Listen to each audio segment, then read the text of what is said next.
Salmo 9.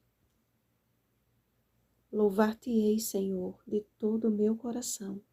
Contarei todas as tuas maravilhas. Versículo 1. Como é bom iniciar o dia lendo algo assim como o versículo acima. É um verso de ações de graças, assim como o enfoque deste salmo. Só que após estudá-lo, percebi algo sério, que creio eu, tem sido o grande problema da maioria ao ler este livro. Muitos leem o livro de Salmos como se ali houvesse apenas textos poéticos, deixando de analisar o contexto e as verdades ali contidas. No entanto, desde o primeiro salmo, percebemos que o Senhor colocou neste livro de cânticos os princípios que norteiam toda a Bíblia. No salmo de hoje, Davi expressou gratidão a Deus por seus feitos, por sua justiça, por seu cuidado e por sua misericórdia para com os aflitos. Mas também deitou por terra uma mentira que tem enganado a muitos pelo mundo afora, a imortalidade da alma. Notem o que está escrito nos versos 19 e 20. Levanta-te, Senhor, não prevaleça o mortal. Saibam as nações que não passam de mortais. Saibam, ou seja, tornem-se conhecedores, não sejam ignorantes. Só há um que é imortal, como declarou o apóstolo Paulo.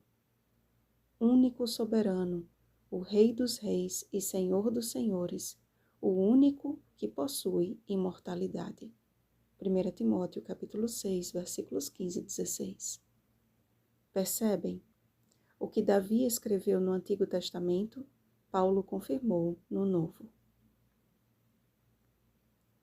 A palavra inferno, contida no verso 17, não existe no original hebraico. Na verdade, a palavra utilizada é Sheol, que significa sepultura, lugar dos mortos, e não um lugar onde os ímpios ficam queimando eternamente, pois é bíblico que Deus não vai eternizar a dor e a morte. Muito pelo contrário.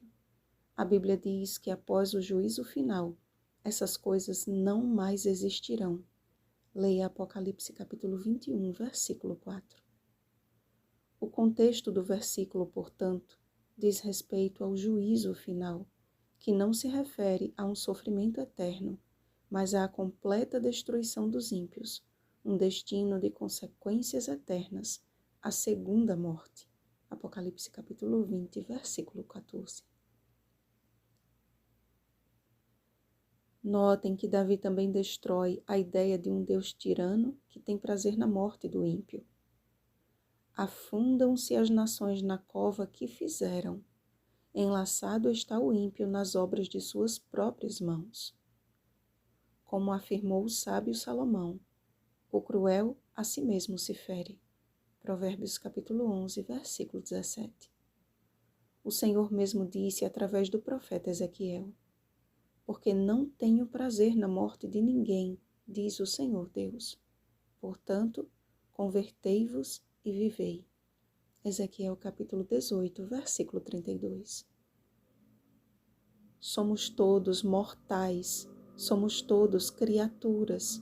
A crença na imortalidade da alma foi implantada por Satanás quando no Éden seduziu a Eva. Deus havia dito: mas da árvore do conhecimento do bem e do mal não comerás, porque no dia em que dela comeres, certamente morrerás. Gênesis capítulo 2, versículo 17. E qual foi o engano da serpente? Ela disse: é certo que não morrereis. Como Deus, sereis conhecedores do bem e do mal. Gênesis capítulo 3, versículos 4 e 5. Acreditar na imortalidade da alma é querer ser como Deus, seguindo o mesmo caminho daquele que almejou ser maior do que Deus. Isaías capítulo 14, versículo 14. Somos chamados a render graças ao único que é imortal e que deseja muito em breve nos revestir da imortalidade. 1 Coríntios capítulo 15, versículos 51 ao 54. Continuemos buscando ao Senhor, e Ele não irá nos desamparar. O Senhor, que permanece no seu trono eternamente, nos convida a conhecê-lo e assim nele confiar. Muito em breve no céu, onde o louvor é constante, Apocalipse capítulo 4, versículo 8, haverá um período de silêncio, Apocalipse capítulo 8, versículo 1.